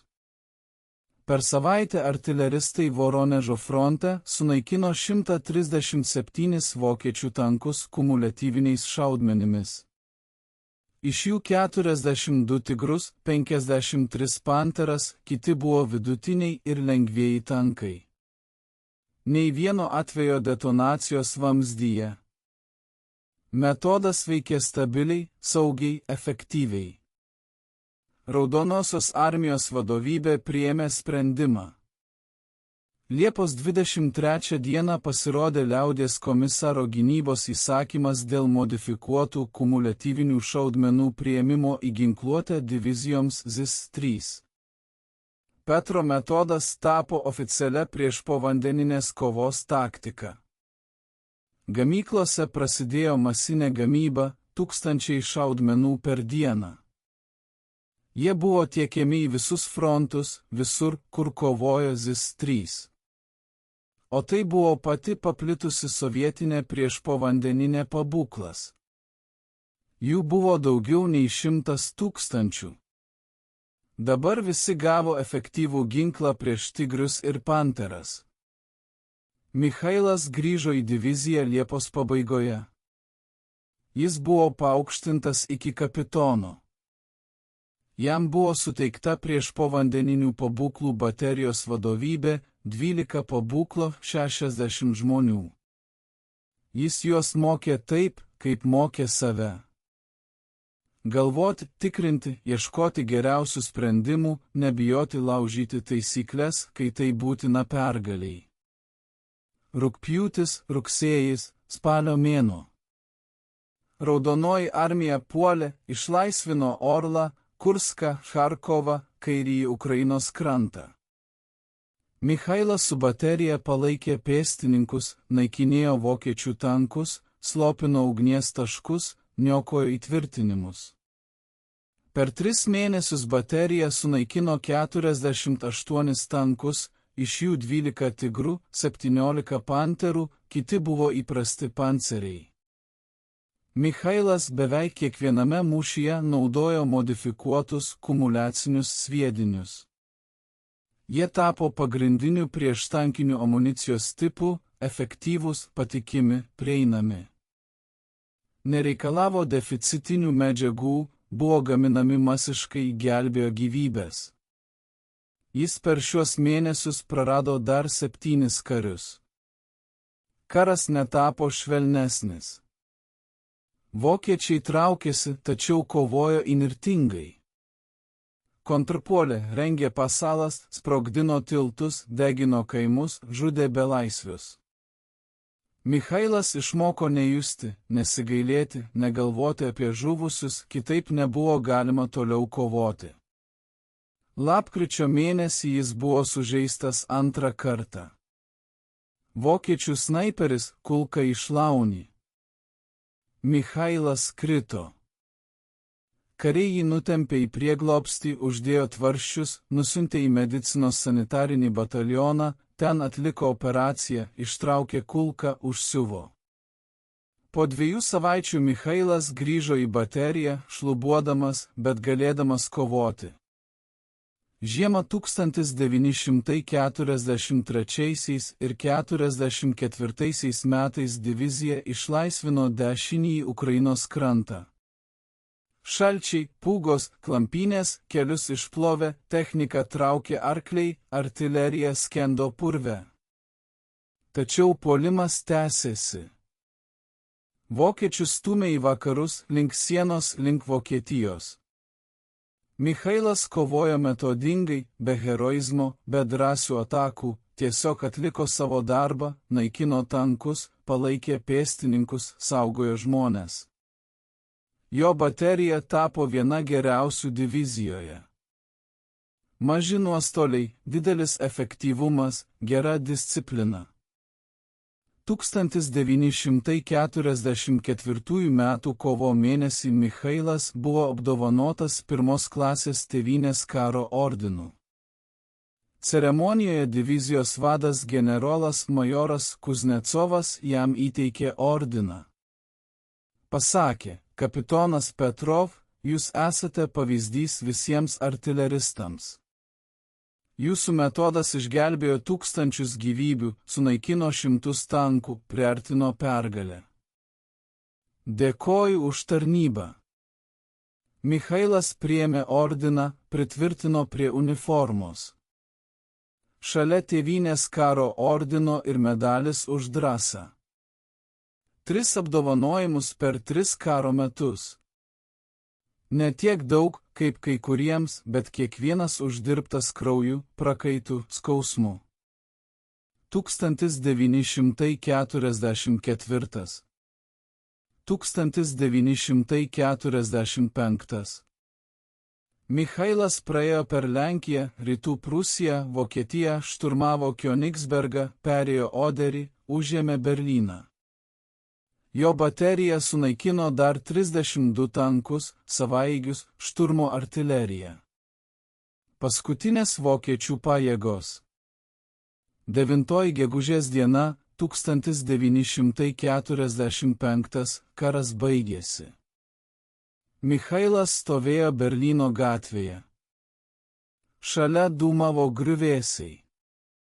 Sovietų kariai apsikabinėjo, dainavo, verkė. Michailas stovėjo tyliai, žiūrėjo į dangų, galvojo apie draugus, kurie nepasiekė pergalės, apie tuos, kuriuos pats palaidojo, apie tuos, kurių vardų nepamena.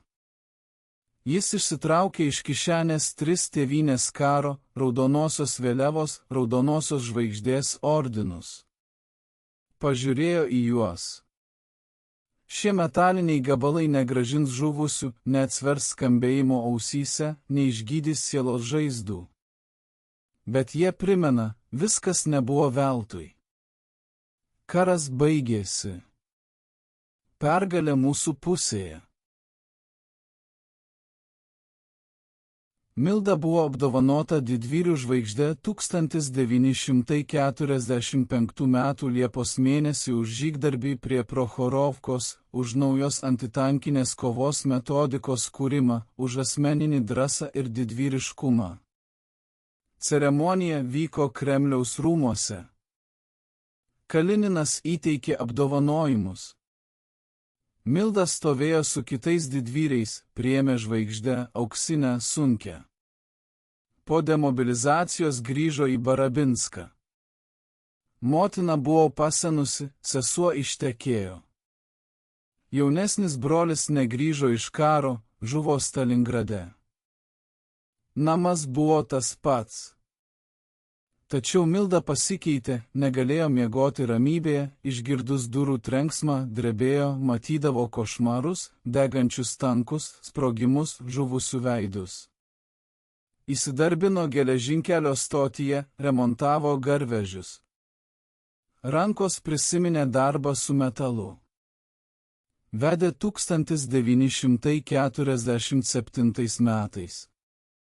Ana, slaugytoja iš ligoninės, be žodžių suprato frontininkus.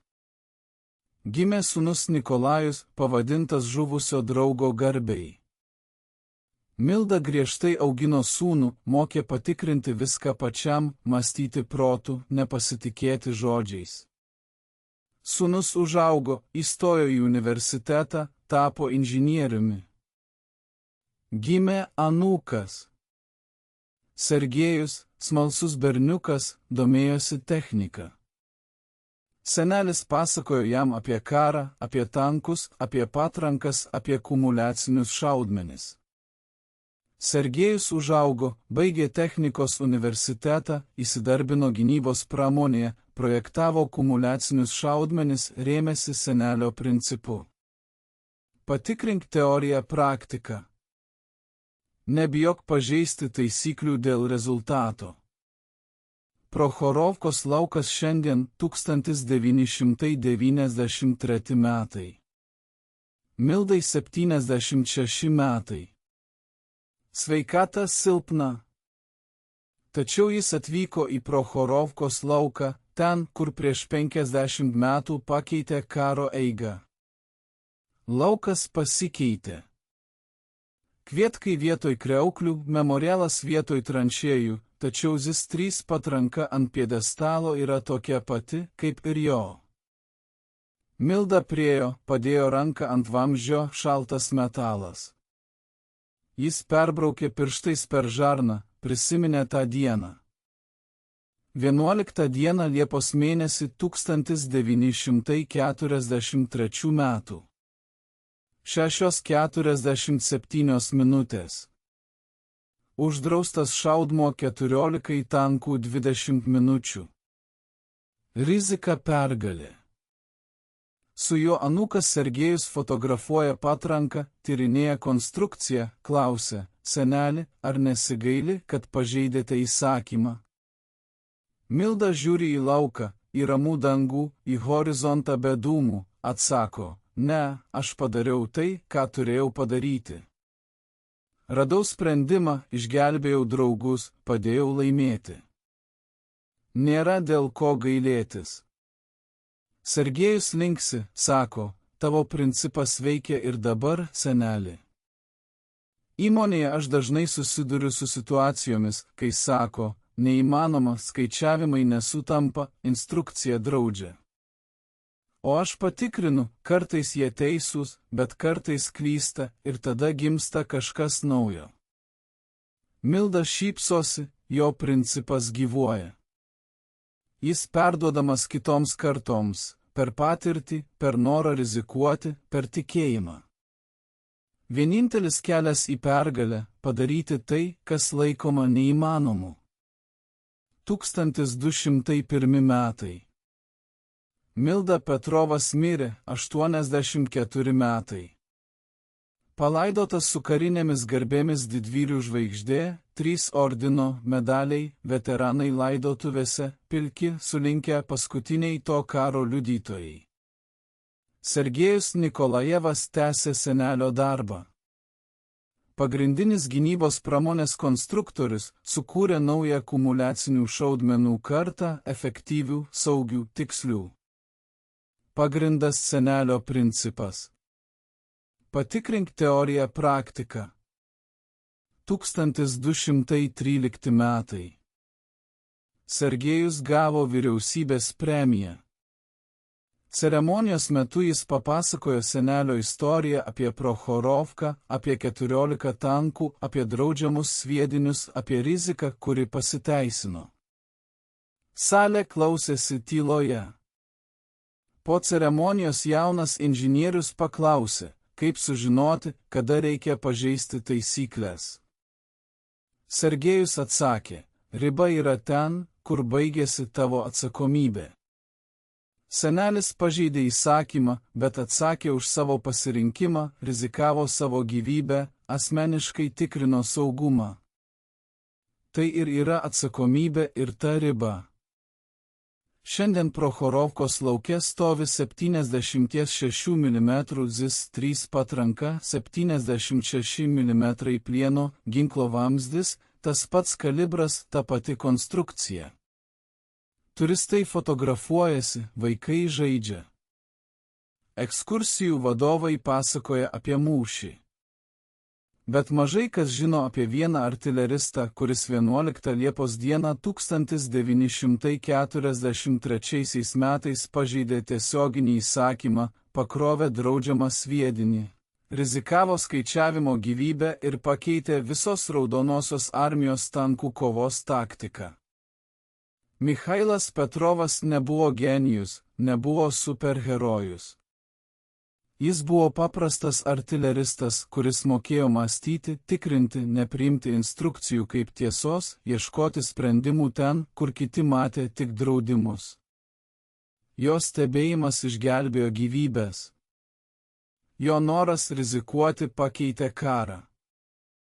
Jo principas gyvuoja iki šiol. Karas moko daug. Bet svarbiausias pamokas nėra vadovėliuose, nei strategija, nei taktika, nei ginkluotė. Svarbiausia pamoka. Kartais vienintelis kelias į pergalę yra padaryti tai, kas laikoma neįmanomu. Pažeisti taisyklės, rizikuoti, išbandyti praktikoje tai, kas teorijoje skelbiama draudžiamu. Michailas Petrovas padarė būtent tai. 11 Liepos dieną 1943 metais per 20 minučių.